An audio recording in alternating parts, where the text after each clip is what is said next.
আমরা যেটা আগের দিন পড়েছিলাম অর্থাৎ আগের ক্লাসে পড়েছিলাম সেটা আমরা পড়াচ্ছিলাম যে কার্বনের যোজ্যতা সম্বন্ধে। তো কার্বনের যোজ্যতা থেকে আবার শুরু করছি। অনেকে হয়তো দেখেনি। যারা আগের ক্লাসটা মিস করে গেছো, নিচের ডেসক্রিপশনে লিংক দেওয়া আছে, তোমরা দেখে নিই। তো কার্বনের যোজ্যতা।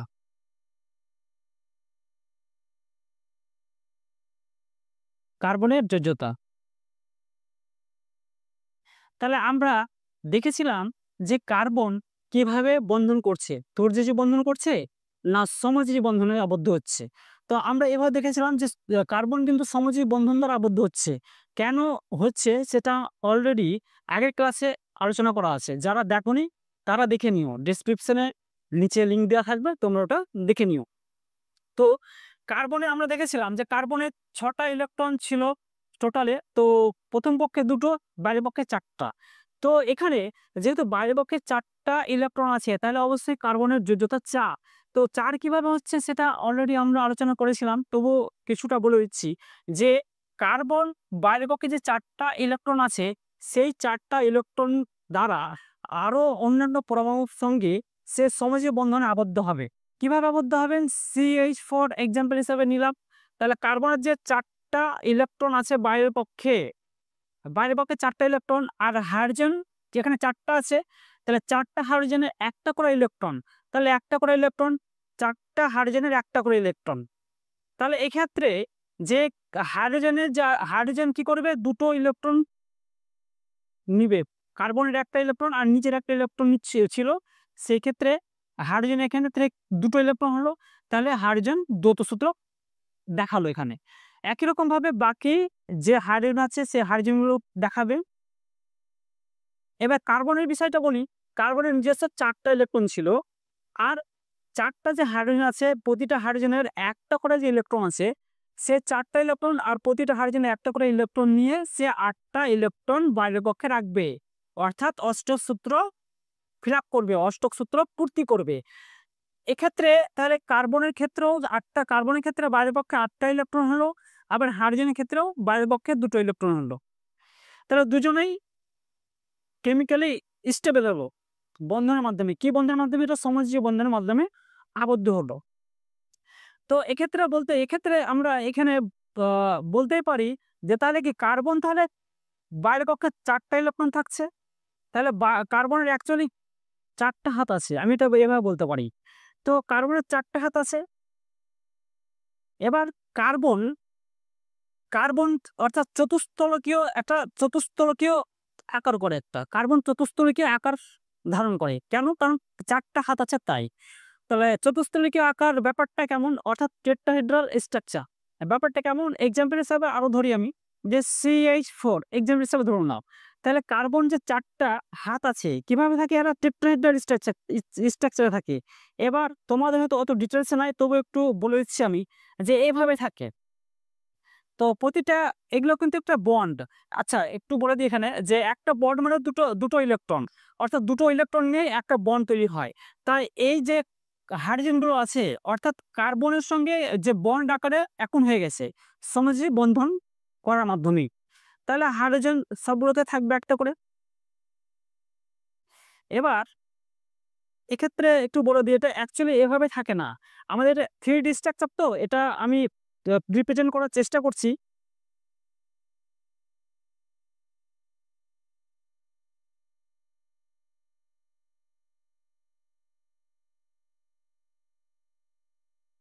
আচ্ছা, এটা একটা মোটা আমি দাগ দিলাম, অর্থাৎ মোটা একটা বন্ধন করলাম। আর এটা ডটেড বন্ধন। তাহলে এই মোটা বন্ধন আর ডটেড বন্ধন, আর এই যে আমি করেছি যে এই বন্ধনগুলো দিয়েছি, তাহলে এরা কিভাবে রিপ্রেজেন্ট করে? বিষয়টা হচ্ছে যে এটা যদি আমার প্লেন হয়, বোর্ডটা যদি প্লেন হয়, তাহলে এই কার্বন সঙ্গে এই হাইড্রোজেন আর এই হাইড্রোজেন প্লেনেই আছে। এই হাইড্রোজেন প্লেনেই আছে। আর এই যে মোটা বন্ধনটা সেটা আমার দিকে আছে, অর্থাৎ বোর্ড থেকে উপর দিকে আছে। এইভাবে আছে মনে করো তোমরা, এইভাবে আছে, ঠিক আছে? এই বন্ধনটা অর্থাৎ এই হাইড্রোজেনটা কার্বনের সঙ্গে এভাবে অ্যাটাচ হয়ে আছে। আর ডটেডটা কিভাবে আছে? বোর্ডটা আছে, সে বোর্ডের ভিতর দিকে আছে, বিলো দ্য প্লেন। তাহলে বোর্ডের ভিতর দিকে আছে, একটু ভেবে নিও, একটু ইমাজিন করে নাও, ঠিক আছে? যে ভিতর দিকে আছে, এইভাবে কিন্তু স্ট্রাকচারটা আমাদের থাকে। এই যে হাইড্রোজেন, কার্বন আর হাইড্রোজেন যে বন্ধন, সেই বন্ধনের যে কোণ আছে সেই কোণটার মান হবে 109°28'। এইভাবে তার স্ট্রাকচারটা থাকে। তো এটা একটা 3D স্ট্রাকচার, একটু ইমাজিন করে নিও। তো এ হলো আমাদের মানে কার্বন কিভাবে আ চতুর্যোজ্যতা দেখায় কিংবা কিভাবে তার যোজ্যতা 4 হয়, কিভাবে সে সমযোজী বন্ধন করে, কেন করে না, তৌলযোজী যৌগ গঠন করে না, কেন করে না, অর্থাৎ তৌলযোজী বন্ধন কেন করে না, সেটা আমরা কিন্তু দেখলাম। এবার আসবো আমরা কার্বনের ক্যাটিনেশন ধর্ম। কার্বনের ক্যাটিনেশন ধর্ম। কার্বনের ক্যাটিনেশন ধর্ম অর্থাৎ কার্বন পরস্পর যে কার্বনের যে 4 টা বন্ধন আছে, সেই 4 টা বন্ধনের মাধ্যমে অন্যান্য কার্বনের সঙ্গে যুক্ত হয়ে একটা স্থায়ী কার্বন শৃঙ্খল গঠন করে। একটা স্থায়ী কার্বন শৃঙ্খল গঠন করে। সেই স্থায়ী কার্বন যে গঠন করছে, যে ধর্মের জন্য করছে সেটা তার ক্যাটিনেশন ধর্ম। আচ্ছা, বিষয়টা কি তাহলে? আমি তো বললাম, এবার দেখি বিষয়টা কি অ্যাকচুয়ালি। দেখা হলো যে কার্বন অন্যান্য কার্বনের সঙ্গে যুক্ত হয়ে একটা লম্বা শৃঙ্খল তৈরি করছে। এই শৃঙ্খলটা কিন্তু অনেক স্থায়িত্ব অর্থাৎ স্টেবল। তাহলে কার্বনের আমরা দেখেছি যে 4 টা হাত থাকে, অর্থাৎ বাইরের পক্ষে 4 টা ইলেকট্রন থাকে, অর্থাৎ 4 জনের সঙ্গে ও অ্যাটাচ হতে পারবে, বন্ধন করতে পারবে। তাহলে এখানে যদি একটা কার্বন অন্য একটা কার্বনের সঙ্গে যুক্ত থাকে, তাহলে বাকি তো আরো 3 জনের সঙ্গে বন্ধন করতে পারবে। অর্থাৎ কার্বনের 4 টা হাত। এক্ষেত্রে তাহলে এই কার্বনটা যদি বলি, তাহলে এই কার্বনটা দেখো এই কার্বনের সঙ্গে বন্ধন করেছে, আবার এই কার্বনের সঙ্গে বন্ধন করেছে। অর্থাৎ একটা করে ইলেকট্রন এই কার্বনের সঙ্গে আর এই কার্বনের সঙ্গে বন্ধন করেছে। তো বাকি তো আরো ২ টো ইলেকট্রন আছে, অর্থাৎ বাকি আরো ২ টো হাত পড়ে বাকি আছে। তাহলে এই ২ টো হাত একই রকমভাবে এই কার্বনের ক্ষেত্রে একই রকম এই কার্বনের ক্ষেত্রেও হবে। তাহলে যে ধর্মের জন্য কার্বন অন্য কার্বনের সঙ্গে পরস্পর যুক্ত হয়ে একটা শৃঙ্খল তৈরি করে এবং এই শৃঙ্খলটা কিন্তু স্থায়িত্ব অনেক বেশি। যে ধর্মের জন্য এই শৃঙ্খলটা তৈরি করছে এবং তার স্থায়িত্ব অনেক বেশি হচ্ছে, সেটা তার কার্বনের ক্যাটিনেশন ধর্ম। তো এটাকে বলছে মুক্ত শৃঙ্খল। এটাকে বলছে মুক্ত শৃঙ্খল। কেন মুক্ত শৃঙ্খল? দেখো, এর সঙ্গে কোনো আর অন্য কিছু যুক্ত নেই। শুধু কার্বনই আছে। এর সঙ্গে কোনো ব্রাঞ্চ নেই। তো এটাকে বলছে মুক্ত শৃঙ্খল।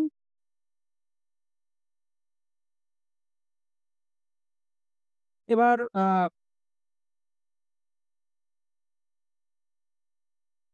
এবার বলি, আচ্ছা,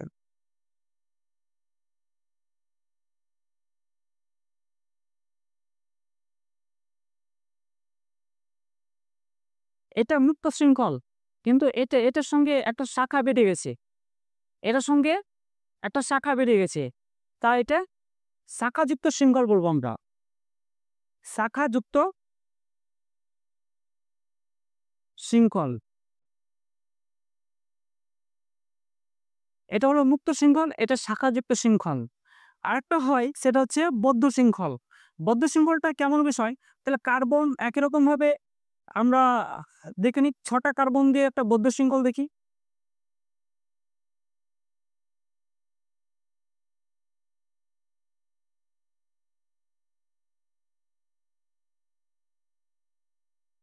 এইগুলো কি দিলাম? এগুলো হচ্ছে একটা কার্বন অন্য দুটো কার্বনের সঙ্গে ২ টো হাত দিয়ে একটা বন্ধন করেছি। তো বাকি তো আরো ২ টো হাত বাকি খালি আছে। তাই এগুলো এভাবে রাখা হয়েছে। যে এদের সঙ্গে অনেক কিছুই যুক্ত হতে পারে। তো আরো পরমাণু যুক্ত হতে পারে। তাই এটাকে আমি বলব বদ্ধ শৃঙ্খল। বদ্ধ শৃঙ্খল মানে এরা বদ্ধভাবে আছে। এদের মুক্ত শৃঙ্খল চেন আকারে আছে। এটা যেমন শাখাযুক্ত শৃঙ্খল, আর এটা হচ্ছে বদ্ধ শৃঙ্খল।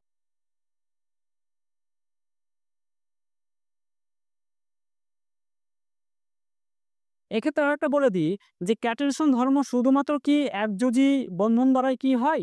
না, সেটা একযোজী হতে পারে, দ্বিযোজী বন্ধন হতে পারে কিংবা ত্রিযোজী বন্ধন হতে পারে। কেমন ব্যাপারটা? যদি দ্বিযোজী বন্ধন দ্বারা হয় তাহলে কেমন হবে? তাহলে দেখা গেল, মানে ধরে নিলাম আমি যে কার্বনের সঙ্গে একটা কার্বন অন্য কার্বনের সঙ্গে দ্বিবন্ধনে আবদ্ধ আছে। তাহলে বাকি তো আরো ২ টো হাত দ্বারা আবদ্ধ হয়েছে এই কার্বনের সঙ্গে।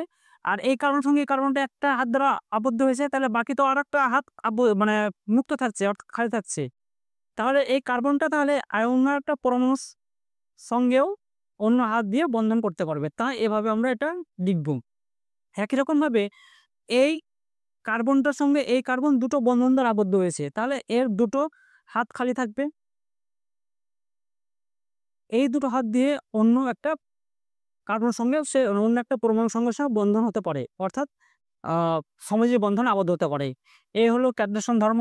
তাহলে আমরা কি দেখলাম ক্যাড্রেশন ধর্মের ব্যাপারটা কি, যে কার্বন যখন অন্য কার্বন সঙ্গে যুক্ত হয়ে একটা অনেকগুলো কার্বন সঙ্গে যুক্ত হয়ে একটা মুক্ত শৃঙ্খল গঠন করে, কিংবা বদ্ধ শৃঙ্খল গঠন করে, কিংবা শাখাযুক্ত শৃঙ্খল গঠন করে। এই শৃঙ্খলগুলো গঠন করার মাধ্যমে ও এই শৃঙ্খল যে গঠন করেছে সেই শৃঙ্খল গঠন করার মাধ্যমে এই শৃঙ্খলগুলো অনেক স্টেবল হয়, অর্থাৎ স্থায়িত্ব লাভ করে। তাহলে কার্বন তার যে ধর্মের জন্য বিভিন্ন শৃঙ্খল গঠন করে এবং সেটা স্থায়িত্ব লাভ করে, সেটাই তার ক্যাটিনেশন ধর্ম। তাহলে আজকে এই পর্যন্তই থাক, পরে আবার নেক্সট আলোচনা করব নেক্সট টপিকে।